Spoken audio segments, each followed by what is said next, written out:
Hello students, स्वागत है आप सभी का आपके अपने एजुकेशनल चैनल M&M बाई ए पे। चलिए शुरू करते हैं आज का 12th क्लास का नेक्स्ट वीडियो। अगर अब तक आपने हमारा चैनल सब्सक्राइब नहीं किया है तो अभी सब्सक्राइब कीजिए और साइड वाला बेल आइकन को भी दबा दीजिए ताकि आने वाली वीडियो की नोटिफिकेशन आपको मिलती रहे।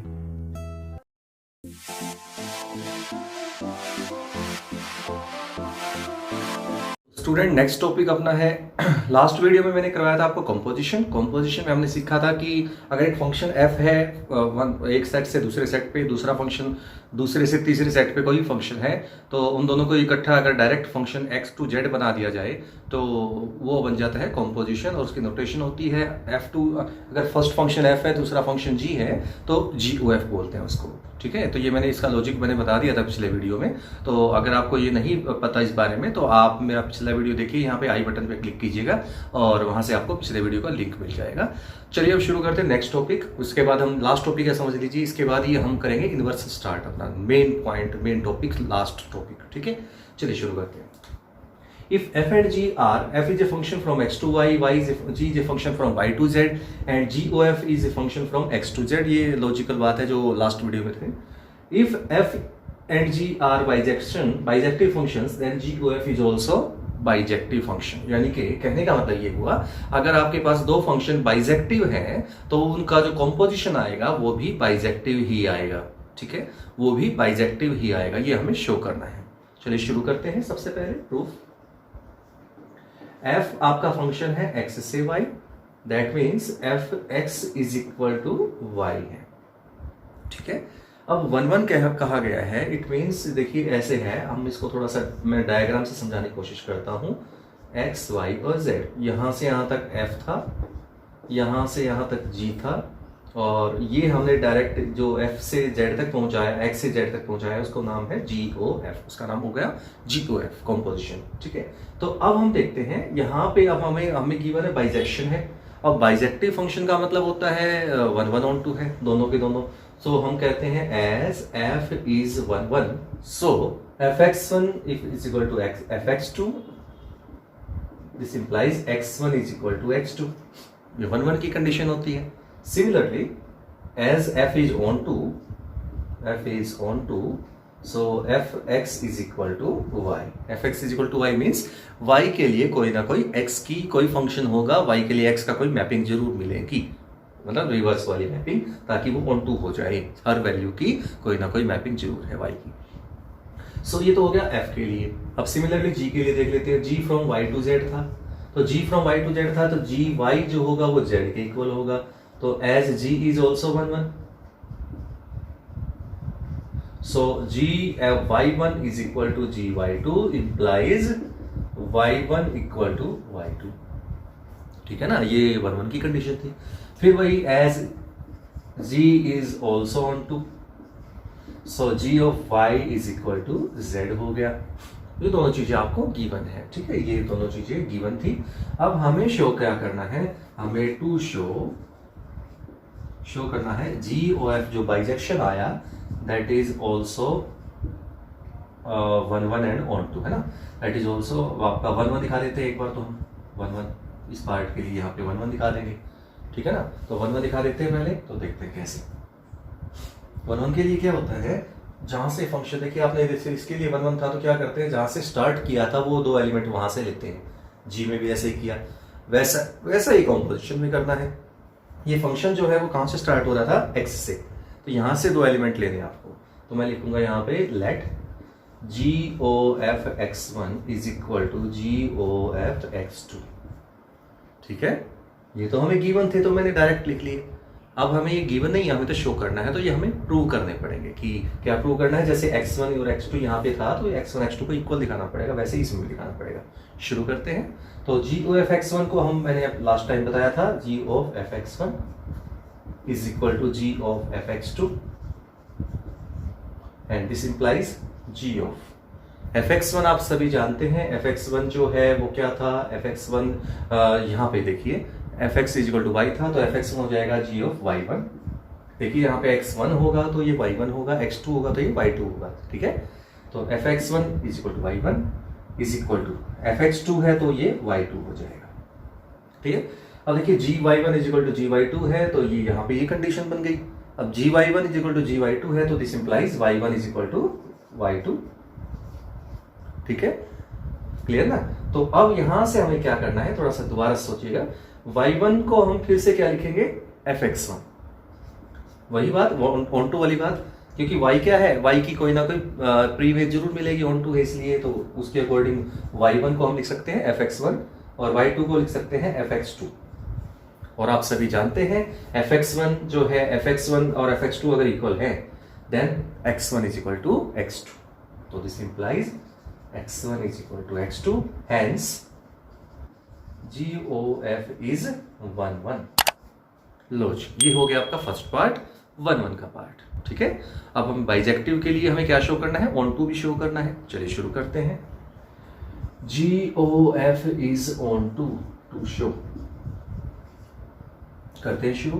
देखिए ऑन टू की कंडीशन ये देखिए, यहां से मैंने बताया था, अगर f को ऑन टू कहा है तो fx इक्वल टू y हमें शो कर दिया तो वो ऑन टू हो जाएगा। ऐसे ही g ऑफ y अगर हमने z शो कर दिया तो वो भी ऑन टू हो जाएगा। वैसे GOF को ऑन टू शो करना है, तो GOF को ऑन टू शो करने के लिए क्या लिखेंगे, GOF यहाँ पे लगाएंगे x, जहां से शुरू हुआ था वही लगाना है। ठीक है, यहाँ पे x से शुरू हुआ तो x लगाया, ये y से शुरू होता है y लगाया, तो ये कॉम्पोजिशन जो होता है वो x से शुरू हो रहा है तो x लगाएंगे। अब हमें शो करना है कि इट इज ऑन टू, सो हमने शो करना पड़ेगा जहां तक वो जा रहा है। कहां तक जा रहा है, GOF कॉम्पोजिशन z तक जा रहा है, तो हमें z के इक्वल शो करना है। सो GOF fx हो जाएगा अकॉर्डिंग टू रूल जो पिछले वीडियो में था। और यहां से मैं कह सकता हूं this is equal to G ऑफ y, क्यों, क्योंकि fx is equal to y था। और G ऑफ y क्या था आपका, ये रहा, इज इक्वल टू z। तो हम देखिए x को हमने ऑपरेट किया x के ऊपर, इसको GOF को, तो हमने दिखा दिया z के equal, hence GOF is onto, so GOF is bijection. ये था आपके थ्योरम, मोस्ट इंपॉर्टेंट थ्योरम है स्टूडेंट्स, आप जरूर कर लीजिएगा इसको अच्छे से। तो चलिए स्टूडेंट्स, आपके सामने नेक्स्ट क्वेश्चन है जो अभी मैंने बताया था।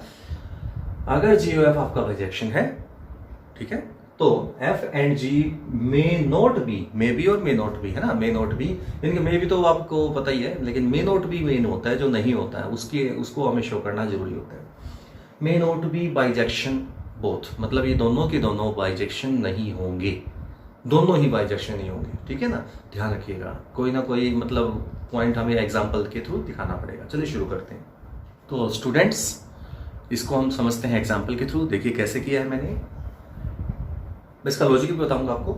एक x, एक y और एक z, 3 सेट ले लिए। यहाँ पे मैंने 2 एलिमेंट लिए, यहाँ पे 3 एलिमेंट्स लिए, यहाँ पे फिर से 2 एलिमेंट्स लिए। ठीक है, 1 3 पे मैपिंग आ रही है, 2 की 4 पे मैपिंग आ रही है, फिर 3 की 6 पे आ रही है, 4 की 7 पे आ रही है, 5 की 7 पे आ रही है, ये मैपिंग होगी। ठीक है, अब हम चेक करते हैं क्या कॉम्पोजिशन जो है आपका, क्या वो 1 1 ऑन 2 है, क्या वो बाइजेक्शन है, मतलब कहने का चेक करें।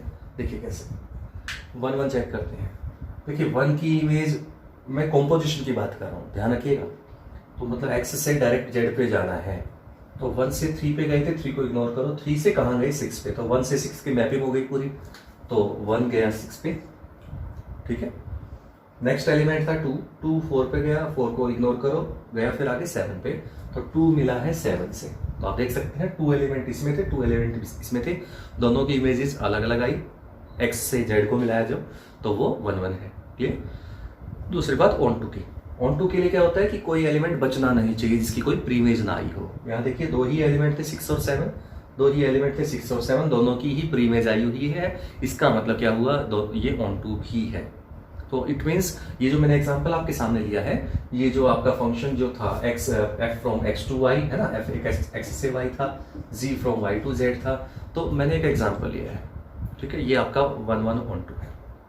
ठीक है, 1 1 ऑन टू है कॉम्पोजिशन। अब देखते हैं क्या f और g भी 1 1 ऑन टू है क्या, देखते हैं, क्योंकि बाइजेक्शन होने के लिए 1 1 ऑन टू दोनों होना जरूरी है। ठीक है, एक चीज में नहीं है तो नहीं होगा। करते हैं, देखिए f की इमेज 1 पे गई, 1 की गई 3 पे, 2 की गई 4 पे, 1 1 तो है, 1 1 तो है f फंक्शन, लेकिन ऑन टू नहीं है। देख सकते हैं कैसे, ये 5 है, 5 की कोई प्री इमेज नहीं आई, 5 किसी से नहीं अटैच हुआ, किसी के ऊपर नहीं जा रहा है, मैपिंग कुछ नहीं है 5 की, इसका मतलब क्या होगा, इसका एक एलिमेंट बच गया जिसकी कोई प्रीवेज नहीं है। और अगर ऐसा जब होता है तो वो ऑन टू नहीं होता। इट मीन्स यहाँ पे हम कह सकते हैं f is 1 1 but not onto, hence not bijective. Bijective नहीं कह सकते आप इसको, क्योंकि दोनों में से एक नहीं है तो नहीं होगा। दूसरा आता है जी पे चलते हैं। जी देखिए 3 6 पे जा रहे हैं, 4 5 दोनों मिलके 7 पे जा रहे हैं, तो क्या नहीं है, 1 1 नहीं है। क्यों नहीं है, क्योंकि यहाँ पे 4 और 5 जो है जी फंक्शन के लिए वो दोनों मिलके किस पे जा रहे हैं, 7 पे जा रहे हैं, है? तो हम कह सकते हैं जी इज नॉट 1 1। समझ में आ रहा होगा। देखिए मैं फिर से बताऊँ, 3 6 पे गया है, 4 और 5 दोनों मिलके 7 पे गए हैं, तो ये 1 1 नहीं है, मैन 1 हो गया है ना, तो नॉट 1 1। और ऑन टू है, ऑन टू तो है, ठीक है ना, बट ऑन टू। और मैंने कहा था एक चीज नहीं है तो भी बाइजेक्शन नहीं होगा। सो आपका 1 1 नहीं है ना, तो चाहे बेशक चाहे ऑन टू हो तो भी बाइजेक्शन नहीं होगा। Hence g is not bijection. अगर अब तक आपने हमारा चैनल सब्सक्राइब नहीं किया है तो अभी सब्सक्राइब कीजिए और साइड वाला बेल आइकन को भी दबा दीजिए ताकि आने वाली वीडियो की नोटिफिकेशन आपको मिलती रहे।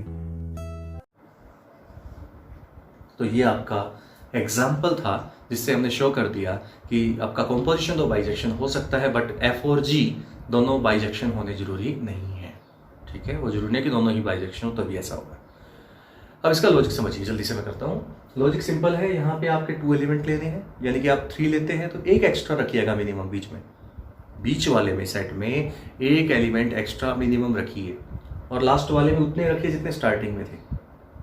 जितने स्टार्टिंग में थे उतने ही लास्ट वाले पे रखिए। चाहे आप 3 ले रहे हो तो यहाँ पे कम से कम 4 होने चाहिए, 5 भी ले सकते हो। यहाँ पे फिर से 3 होने चाहिए, यानी कि शुरुआत में और लास्ट वाले में सेम एलिमेंट होने चाहिए, सेम नंबर ऑफ एलिमेंट। और बीच वाला जो सेट है उसमें आपके पास उनसे एक कम से कम एक ज़्यादा होना चाहिए।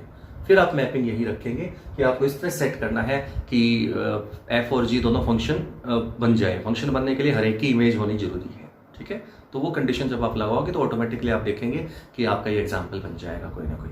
ठीक है, बहुत सारे एग्जाम्पल हैं। तो हमारा नेक्स्ट टॉपिक है inverse of a function. Inverse of a function means क्या होता है, इनवर्स करना। जैसे सपोज एक फंक्शन आपका है f from x to y, ठीक है ना, तो x से y पे जा रहा है तो f है, तो f इनवर्स क्या हो जाएगा, इनवर्स का मतलब उल्टा ही तो होता है, तो y टू x हो जाएगा। ठीक है, इनवर्स फंक्शन बोलते हैं। ठीक है, कई बार हम इसको कॉम्पोजिशन से भी अटैच कर देते हैं, कॉम्पोजिशन से भी जुड़ सकता है ये चाहे तो। जैसे अगर आप f o g is equal to g o f is equal to identity, ये मैंने बताया था लास्ट वीडियो में, आइडेंटिटी का मतलब क्या होता है। अगर एफ ओ जी और जी ओ एफ जो है आइडेंटिटी के इक्वल है दोनों के दोनों, then g is equal to F inverse and f is equal to g inverse, यानी कि एक दूसरे का इनवर्स होते हैं। ठीक है, एक फंक्शन दूसरे का इनवर्स होता है, दूसरा पहले का इनवर्स होता है, तो ये कॉम्पोजिशन के थ्रू होता है। अब हम बात करते हैं इनवर्स ऑफ ए फंक्शन। ये हम बात करते हैं, 2 तरीके होते हैं इसको करने के, या तो आप कॉम्पोजिशन के थ्रू कर दीजिए या फिर आप बाइजेक्शन के थ्रू, यानी कि 1 1 ऑन 2 के थ्रू कर दीजिए। ठीक है, अब 1 1 ऑन 2 अगर आपको शो कर दिया तो जो ऑन 2 में जो हमने किया है वही इनवर्स में करना होता है, रिपीट करना होता है, रिपीट टेलीकास्ट करना उसका, बस और कुछ नहीं है। ठीक है, ज़्यादा कुछ नहीं है। 6 मार्क्स का क्वेश्चन है, ध्यान रखिएगा, ज़्यादा नहीं है बट 6 मार्क्स का क्वेश्चन है मैक्सिमम, देखिएगा। ठीक है, तो वो आप कैसे करेंगे वो देखिए। सबसे पहले इनवर्स ऑफ ए फंक्शन निकालने के लिए आपको बताना है फंक्शन इज इनवर्स तभी एग्जिस्ट करता है जब वो बाइजेक्शन हो। ठीक है, किसी भी फंक्शन का इनवर्स अगर आप चाहते हैं निकालना तो उसको सबसे पहले आपको प्रूव करना पड़ेगा कि वो बाइजेक्शन है। ठीक है, बाइजेक्शन शो करना पड़ेगा। बाइजेक्शन शो करने के बाद बस फिर तो कुछ करना ही नहीं है, बाइजेक्शन आना चाहिए, बस इतना ही काफ़ी है। क्यों, उसके बाद जो ऑन टू किया है मैंने बताया वही रिपीट करना है। ठीक है, ये है आपका इनवर्स ऑफ ए फंक्शन। चलिए एग्जांपल के थ्रू समझने की कोशिश करते हैं इसको। तो स्टूडेंट्स क्वेश्चन आपके सामने है, एक फंक्शन है real to real f x is equal to 2x minus 7/4 is invertible. Invertible आपको गिवन है ऑटोमेटिकली, पहले से गिवन इस क्वेश्चन में। इन्वर्टिबल मीन्स 1 1 ऑन 2 दोनों है इसमें। ठीक है, आपको चेक नहीं करना, गिवन है पहले से ही। Then find F inverse find करना है। ठीक है, तो मैंने जैसे आपको बताया इन्वर्टिबल में जो इनवर्स निकालना होता है तो ऑन टू वाला ही प्रोसेस दोबारा करना होता है, सिंपल। कैसे करेंगे वो देखिए, ऑन टू का याद रखिएगा बस। एफ एक्स होता है y is equal to 2x minus 7/4 आप जानते हैं। ऑन टू में हम क्या करते हैं, जैसे y है ना उसको हमने सिंप्लीफाई करके और x की वैल्यू वहां से फाइंड आउट करते हैं। ऑन टू हो जाता था वहां से कि y के लिए कुछ ना कुछ x की कोई फंक्शन बनेगा और ऑन टू हो जाएगा, वही काम यहाँ है। तो शुरू करते हैं इसको। 2x minus 7 is equal to 4y, this implies 2x is equal to 4y plus 7 and this implies x is equal to 4y plus 7y2। ठीक है, तो x जो आया, अब मैं आपको एक लॉजिक बताता हूँ क्यों ऐसा कह रहा हूँ। ऑन टू का ही पार्ट इनवर्स बोलते हैं, क्यों कहता हूँ ऐसा। देखिए फंक्शन एफ एक्स होता है आपका y होता है ना, तो अगर मैं इस f को आप जी समझ लीजिए सिंपल, आप जैसे आपको करना नहीं है बट याद रखना है, यहाँ पे f है, ये f हटाने के लिए यहाँ पे आप ये मान लीजिए मल्टीप्लाई में है सपोज, तो ये हटाने के लिए क्या करेंगे, डिवाइड ही तो करते हो, उस साइड डिवाइड में चला जाएगा, तो ये f इधर से उठेगा तो उधर जाके डिवाइड में जाएगा, समझ गए क्या। और जब डिवाइड में जाएगा तो इसका मतलब डिवाइड में कोई चीज़ होती है 1/x, तो x का इन्वर्स बोलते हो, है ना। 1/x जब होता है तो आप बोलते हैं x इन्वर्स, होगा ना। तो वैसे ही यहाँ पे है, जो f यहाँ से उठ के उधर जाएगा ना तो वो बन जाएगा f इनवर्स y। तो जो इनवर्स अपने आप बन गया ना यहाँ f इनवर्स, तो यानी कि f इनवर्स की वैल्यू वही होती है जो x होता है। तो यहाँ पे देखिएगा x ही तो आता है उसमें ऑन टू में भी, तो यहाँ पे जो x आया है वही f इनवर्स है। ठीक है, उसको आप ये समझ सकते हैं f जो होता है, अगर एफ एक्स इस साइड है इज इक्वल टू वाई, तो इसको एफ एक्स को हटाने के लिए हम यहाँ पे ऑपरेट करते हैं एफ इनवर्स ऑपरेट करते हैं। क्यों, एफ इनवर्स ओ एफ ये बन जाएगा कॉम्पोजिशन, अगर आपको थोड़ा बहुत याद हो तो ये हो जाएगा f inverse o f x is equal to F inverse y. ठीक है, और आप जानते हैं मैंने बताया था अगर आपका फंक्शन इन्वर्टिबल है, एफ जी का इन्वर्स है और जी एफ का इन्वर्स है, तो एफ ओ जी अगर आइडेंटिटी है या जी ओ एफ आइडेंटिटी है तभी ऐसा होता है। तो आप देख सकते हैं यहाँ पे आपके पास जो वैल्यू आई है एफ इनवर्स ओ एफ, ठीक है, ये जो दिख रहा है ना आपको एफ इनवर्स किसका है, एफ का इनवर्स है ये, है ना। तो इसकी जगह हम क्या बोल सकते हैं, आइडेंटिटी ऑफ एक्स, ठीक है ना, is equal to F inverse Y. Then identity of X मैंने बताया था लास्ट वीडियो में, आइडेंटिटी ऑफ एक्स एक्स होता है, so X is equal to F inverse Y. ये भी आप कह सकते हैं, यहाँ से भी आप डिराइव कर सकते हैं कि इनवर्स फंक्शन कैसे बनता है। तो मैं कह सकता हूँ यहाँ से एक्स की वैल्यू जो आई है वो आपका एफ इनवर्स वाई है, वहां से मैं कह सकता हूँ, और वो आया है 4y प्लस 7/2, बस ये था इनवर्स फंक्शन। ठीक है, आप चाहो तो इसको y को रिप्लेस कर सकते हैं, डमी वेरिएबल इसको आप चेंज करके x भी बोल सकते हैं, तो आप इसको ये भी कह सकते हो f inverse x is equal to 4x plus 7/2। ये मत सोचना कि मैंने यहाँ पे x लगा दिया तो ये x to y हो गया ना, उससे कोई मतलब नहीं है। हमारा फंक्शन जो था वो रियल से रियल था, तो उसका रिवर्स करेंगे तो भी रियल से रियल है, ठीक है ना। इनवर्स फंक्शन करेंगे तो भी रियल से रियल ही है, उल्टा ही तो करोगे तो वही तो रहेगा। तो इसलिए ये आपका, चाहे आप ये लिखिए चाहे ये लिखिए, एक ही बात है, दोनों ही चलेंगे, दोनों ही आंसर वैलिड है आपके। नेक्स्ट क्वेश्चन आपके सामने है, एक फंक्शन है आपका होल नंबर से होल नंबर आप जानते हैं 0 1 2 3 4 होते हैं। Whole number to whole number defined by f x is equal to x minus 1 if x is odd and x plus 1 if x is even, then find f inverse find करना है। तो मैंने अभी आपको बताया कि अगर आपको इनवर्स निकालना है तो पहले बाइजेक्टिव दिखाइए और जो ऑन टू किया वही दोबारा कर दीजिएगा तो इनवर्स आ जाएगा। चलिए शुरू करते हैं। 3 पार्ट में क्वेश्चन सोल्व करना होता है, पहले 1 1 दिखाइए, फिर ऑन टू दिखाइए और फिर 1 1 ऑन टू के बाद आपको जो ऑन टू किया उसको दोबारा कर दीजिएगा इनवर्स नाम लेके। ठीक है, चलिए शुरू करते हैं। सबसे पहले ये आपको मैं बता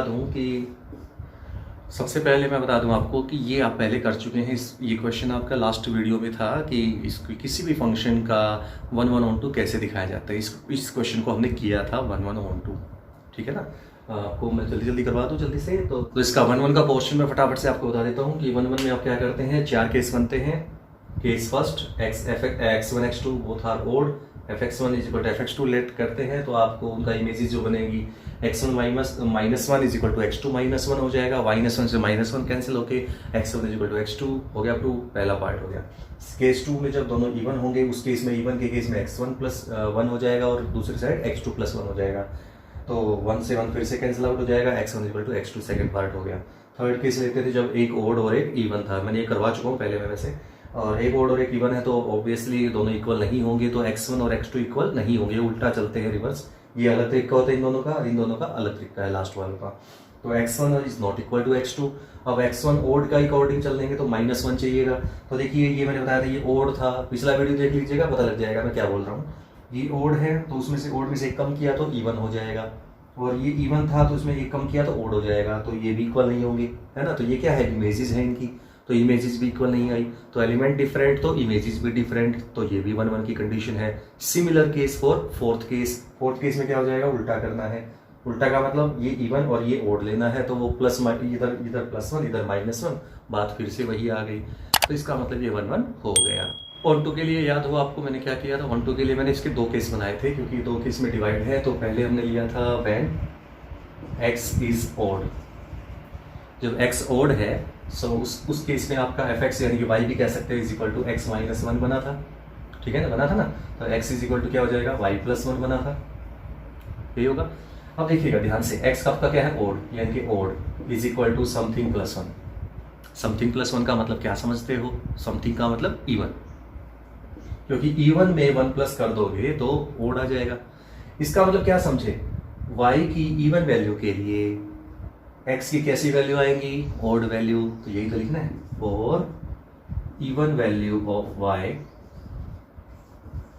there exist odd value of x, ठीक है। हमें क्या होता है, ऑन टू में क्या होता है, एक्चुअली ऑन टू में होता है हमें हर एक की प्री इमेज दिखानी है, भाई y की वैल्यू x से जुड़ी हुई है, तो हमने बता दिया कि जो y की इवन वैल्यू है ना वो हमारी ओड वैल्यू ऑफ x से जुड़ी हुई है, तो इसका मतलब उनकी प्री इमेजेस भी हैं, ठीक है। Similar case for when x is even, so even के केस में क्या है, x +1, तो y is equal to x +1। तो ऑन टू में जैसे हम x फाइंड करते हैं तो वो x फाइंड कर लिया, y -1। अब देखिए फिर से वही, x क्या है, इवन है। इवन देखिए कब कोई भी नंबर इवन कैसे आता है, ओड में से 1 माइनस करके आता है, तो यहाँ पे y की जगह क्या आएगा, ओड। तो फिर वही बात आ गई ना, क्या आया, y की ओड वैल्यू के लिए x की वैल्यू क्या होनी चाहिए, इवन के इक्वल आ रही है, यानी कि फिर वही लिखेंगे, for odd value of y there exist even value of x। तो इसका मतलब क्या हुआ, देखिए कोई भी नंबर है या तो ओड होगा या इवन होगा, तो उनमें से एक तो होगा ही होगा। इसका मतलब क्या हुआ, जो y की इवन वैल्यू थी वो तो ओड पे चली गई, जो ओड वैल्यू थी वो इवन पे चली गई। इसका मतलब क्या हुआ, हर एक की प्री इमेज आ गई, और हर एक की प्री इमेज आ गई तो वही आपका क्या है, ऑन टू का कंडीशन है, ठीक है। तो हम बात करते हैं इनवर्स की। इनवर्स में मैंने आपको बताया था कि ऑन टू में जो करते हैं वही इनवर्स होता है आपका, एज इट इज वापस रिपीट करना होता है, तो वही चीज यहाँ पे है। देखिएगा कैसे, यहाँ पे आपके पास एक फंक्शन जैसे f लिखा था ना, तो जैसे अभी पिछला क्वेश्चन मैंने करवाया था, तो यहाँ पे f इनवर्स बोलेंगे, ठीक है, y में लिख दीजिए, कोई दिक्कत नहीं है, f इनवर्स y, क्योंकि आपको बताया था मैंने x is equal to f inverse y आता है, ठीक है। अब देखिएगा क्या लिख रहा हूँ मैं, ये हो जाएगा x की वैल्यू निकालनी है, क्योंकि मैंने बताया था ये x होता है, एक्चुअली में x होता है f इनवर्स y। तो x की वैल्यू फर्स्ट केस में क्या आई थी, y +1। कब आई थी, जब y कैसा था, even, when y is even.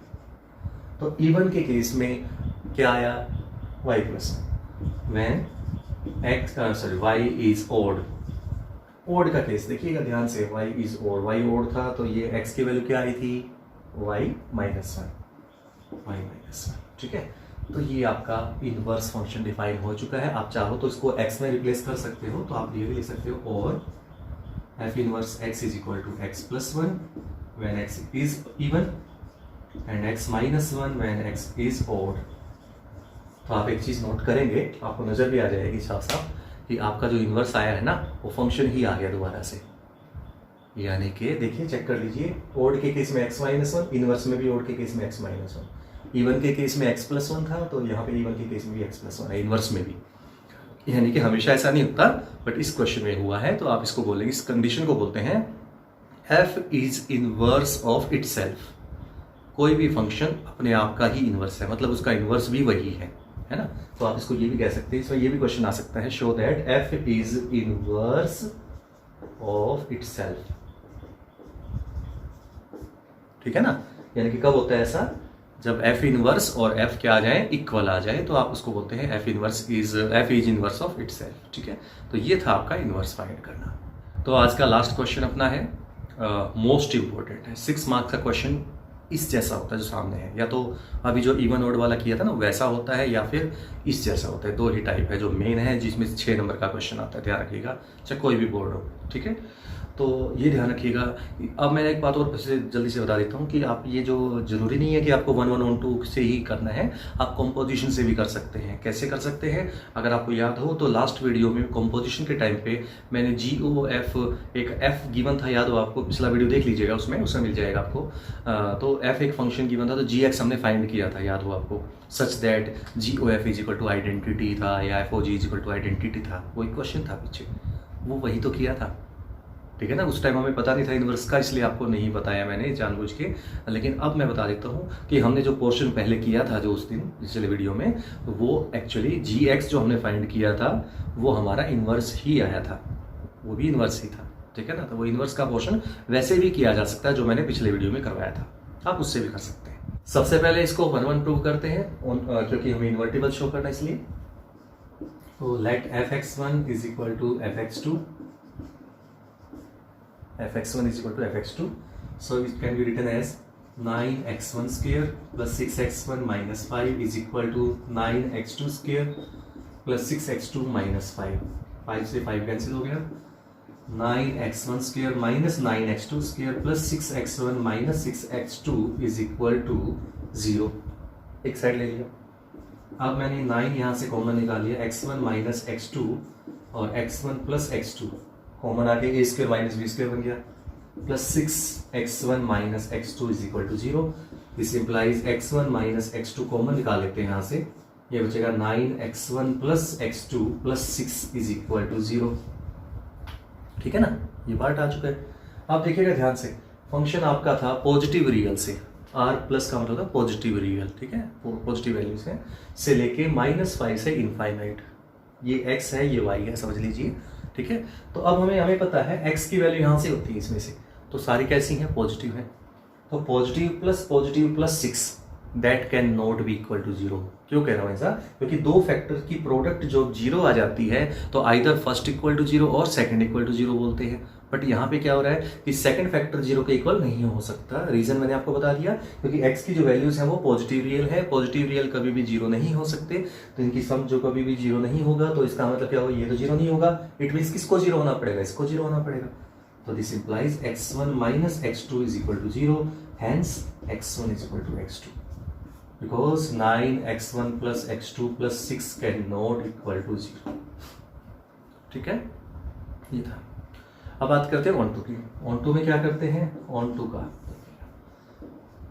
y is equal to 9x square plus 6x minus 5 कर दिया, क्लियर। दिस इंप्लाइज, ये थोड़ा अलग तरीका है, अब तक अलग था अब अलग है थोड़ा सा। 9x square plus 6x minus 5 minus y is equal to 0, ठीक है। अब क्या करना है आपको, हमें तो x निकालना है। सोचिए x जब हमें निकालना तो क्वाड्रेटिक बन गई है, तो x की क्वाड्रेटिक जब हमारे पास है तो x तो निकालना आसान है, 10th क्लास का फॉर्मूला है, क्वाड्रेटिक फॉर्मूला है ना। तो ध्यान रखिएगा, इसमें y का हम कांस्टेंट अज्यूम करके चलेंगे, कांस्टेंट की तरह मान के चलेंगे y को, ठीक है। y मत सोचना कि y को तो आगे से इसका क्या करें, तो y को कांस्टेंट की जैसे कांस्टेंट को ट्रीट करते थे वही करना आपको। चलिए शुरू करते हैं, इसको कैसे करते हैं। तो दिस इंप्लाइज, इसको मैं माइनस कॉमन निकाल लेता हूँ, तो ये कांस्टेंट बन गया 5 प्लस y, माइनस बाहर है, तो this implies x is equal to quadratic formula 10th class, minus b plus minus b square minus 4ac minus 5 plus हो जाएगा 5 प्लस वाई अपॉन 2a। आप खुद भी ट्राई कर लेना, हो सकता है आपको समझ में आया मैंने क्या किया, आप खुद करोगे तो पता लग जाएगा। क्वाड्रेटिक फॉर्मूला 10th क्लास वाला लगा लेना, पता लग जाएगा क्या आएगा। तो x इज इक्वल टू क्या आया, -6 प्लस माइनस 36 प्लस ये 36, देखिए ये देखिए 36 यहाँ है 36 यहाँ है, मैं कॉमन ही निकाले तो कैलकुलेशन इजी हो जाएगी, है ना। तो 36 यहाँ 36 यहाँ है, तो 36 रूट से बाहर आएगा तो 6 आएगा बाहर, और रूट में आ जाएगा कितना 1 यहाँ से आ जाएगा क्योंकि कॉमन आ चुका, प्लस ये 1 बचा था 5 प्लस वाई, ऐसे कैसा 5 प्लस वाई अपॉन 18, ठीक है। अब 6 यहाँ है 6 यहाँ है और 6 डिवाइड वाले में भी है 6, है ना। तो 6 कॉमन निकाल के कैंसिल कर देते हैं, तो -1 प्लस माइनस रूट 1 प्लस 5 6 होता है, तो y प्लस 6 बोल देंगे इसको रूट के अंदर भी, और ये नीचे 3 सॉरी 18 था वैसे तो, बाहर 6 कॉमन आया था, 6 3 18 होता है, तो x आ चुका है आपका, x आ चुका है -1 प्लस माइनस y प्लस 6/3। ठीक है, अगर आपको समझ में ना आया हो तो यहाँ पे मेरा थोड़ी देर के लिए वीडियो को स्टॉप कर दीजिएगा और वहाँ से आप समझ लीजिए मैंने क्या लिखा हुआ है। थोड़ी देर के लिए मैं साइड में हो जा रहा हूँ, आप स्टॉप करके वहीं पे समझ लीजिएगा। तो स्टूडेंट्स अब यहाँ पे x की वैल्यू आ चुकी थी, प्लस माइनस में आई थी, बट हमें पता है x की वैल्यू पॉजिटिव रियल थी, तो पॉजिटिव में तो नेगेटिव तो आ नहीं सकता, ये वाला पार्ट नेगेटिव वाला है ना, तो हम नेगेटिव को इग्नोर कर देंगे, because as x is greater than 0, positive real मतलब 0 से ग्रेटर होगा तो नेगेटिव तो हो नहीं सकता। सो x इज इक्वल टू क्या हो जाएगा, -1 प्लस √y माइनस प्लस 6/3।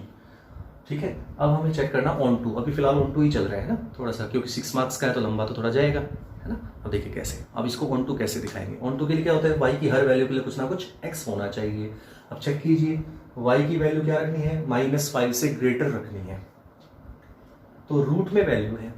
अब रूट की जो वैल्यू होती है 11th में पढ़ा था अपने कॉम्प्लेक्स नंबर कि नेगेटिव नंबर होता है रूट में तो वो कॉम्प्लेक्स आइटा बन जाता है, बट यहाँ पे ऐसी सिचुएशन नहीं आएगी। क्यों नहीं आएगी, क्योंकि ये वैल्यू -7 अगर लेते तो हो जाती है ना, -7 लेते या आप -6 भी ले लेते तो भी हो जाती। कैसे, -6 प्लस 6 0 और -1 बचेगा /3 नेगेटिव आ जाता, और x नेगेटिव हो नहीं सकता, पॉजिटिव है ना।